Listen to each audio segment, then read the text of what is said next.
Hello, আজকের এই চিত্রটি আমাদের গ্রামীণ বাংলার এক টুকরো শান্তি। বিশাল গাছের নিচ দিয়ে বাঁকা সাঁকো বয়ে গেছে জলের উপর দিয়ে। ওই দূরে দেখা যায় ছোট্ট এক কুটির, যার টিনের চালে লেগে আছে রোদ্দুর। এই ছবিটা শুধু একটা দৃশ্য নয়, এটা একটা অনুভব, একটা নস্টালজিয়া। শিল্পী এখানে সহজ স্ট্রোক আর হালকা রঙের ব্যবহার করেছেন যেন দৃশ্যটা জীবন্ত হয়ে ওঠে। নীল আকাশে তুলোর মতো মেঘ আর নদীর মাঝে ভেসে থাকা পদ্মফুলগুলো ছবিতে প্রাণ এনে দেয়।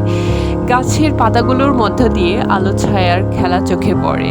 যে কোনো ল্যান্ডস্কেপ আঁকার সময় মনে রাখবে, দৃশ্যের ভারসাম্য খুবই গুরুত্বপূর্ণ।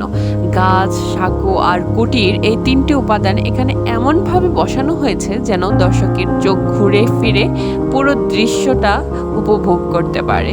রঙের ব্যবহার যত সহজ তত বেশি প্রভাব ফেলে। এখানে হালকা সবুজ, নীল আর বাদামি রঙের সংমিশ্রণে একটা আরামদায়ক অনুভব তৈরি হয়েছে।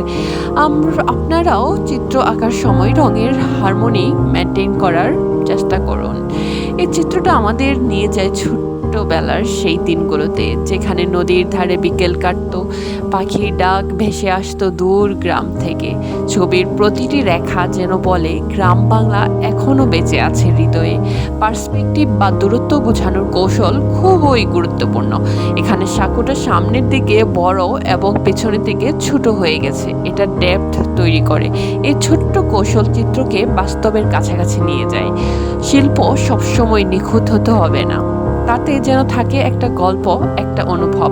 এই দৃশ্যটি সেই আবেগকে ছুঁয়ে দেয়, যেখানে রং, রেখা আর কল্পনা মিশে গিয়ে সৃষ্টি হয়েছে এক টুকরো শান্তি।